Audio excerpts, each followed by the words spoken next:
gonna get sauced. I fought the troll and the troll lost. I fought the troll and the troll lost. He tried to boss me and was outbossed. I fought the troll and the troll lost. I fought the troll and the troll lost. Underneath his Freebird Bridge, hoping goats will cross. Quoting Ashcroft and Tom Ridge, I fought the troll and the troll lost. I fought the troll and the troll lost. He's even dumber than Mickey Koss. I fought the troll and the troll lost. Hello and welcome to the TechBytes audiocast. I'm Tim from the Open Bytes magazine, and my co-host is Dr. Roy Shester with TechBytes website. Thanks again to Tom Smith, as is usual. He's provided the intro music for today's show. And we'll kick straight off. Hello, Roy. Is everything all right with the sound there? Yeah, I hope so. Previous weeks we had some fairly minor issues. I think any person who's kind of concerned about the quality of the sound should just kind of feel comfortable. We should improve over time. We found some tricks and methods, and one thing we forgot to do the previous show, I was supposed to apply the noise cancellation filter in Audacity, but I kind of forgot to do that, and I only remembered I should have done that after I'd transcoded the show, which takes about an hour. So that was the first show, so hopefully we can kind of have a bit of a pardon for that.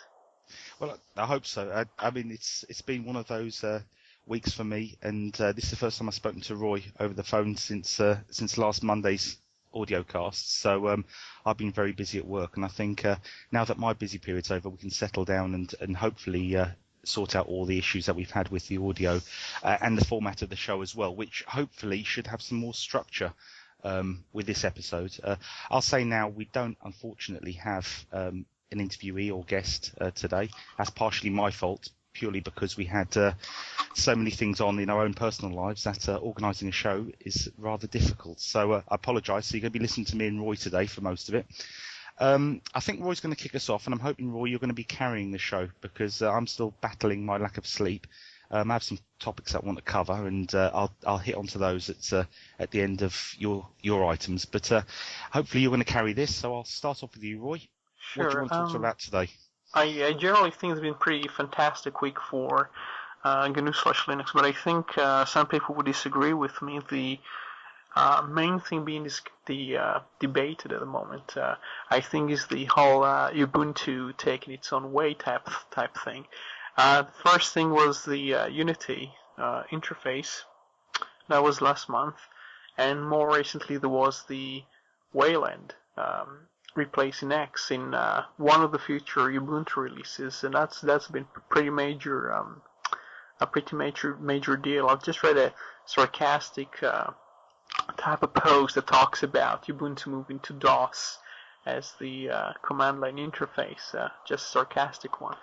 But I think it's a pretty serious issue. And I'm starting to think what it actually means for the system in general, the free software systems in general, because one of the things we had with X is the network structured graphical stack, which allowed you to access your computer graphically, remotely, and pull windows into your system using the old protocols. And I'm not sure that's going to work in future releases of Ubuntu unless they manage to port things or to add support for it. So I'm not exactly sure if it's not supported, but I'm thinking about the drawbacks of moving to a different system for graphical displays, mostly for things like, eye candy and frames and no tearing, and which isn't such a big deal, I think, for lots of people.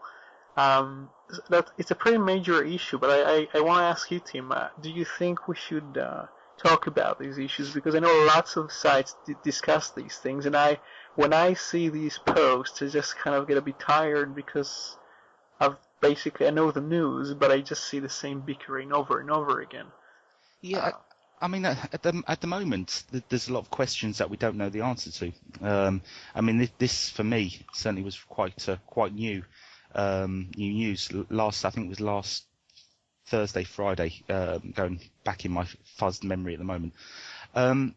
One thing we can say, I mean, Wayland's been deployed in MeeGo since, I believe it was September the 16th on its last release.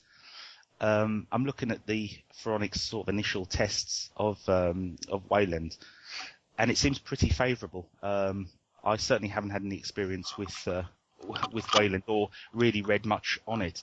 What I would say, though, with Canonical and Ubuntu as a whole, I think the fact that when a story like this breaks and it gets so much coverage really is quite a testament to what sort of community Ubuntu and Canonical has built up. It could be a good thing, it could be a bad thing. I think Canonical has done wonders for Linux, certainly in respect of what it's provided to its end user. It's a lot of users I've found when I've deployed Ubuntu, and usually 9.10 or 9.04, that they feel alone and they actually feel a little bit out there. And I think Ubuntu and Canonical offer a community, which a lot of the other distros do as well. But you have personalities like John O'Bacon floating around who has a diverse range of skills and is quite unique and gets people involved. So I think Canonical's always seemed to make decisions that have resulted in its continuing success. You just have to look at DistroWatch to see that it's the most popular distro.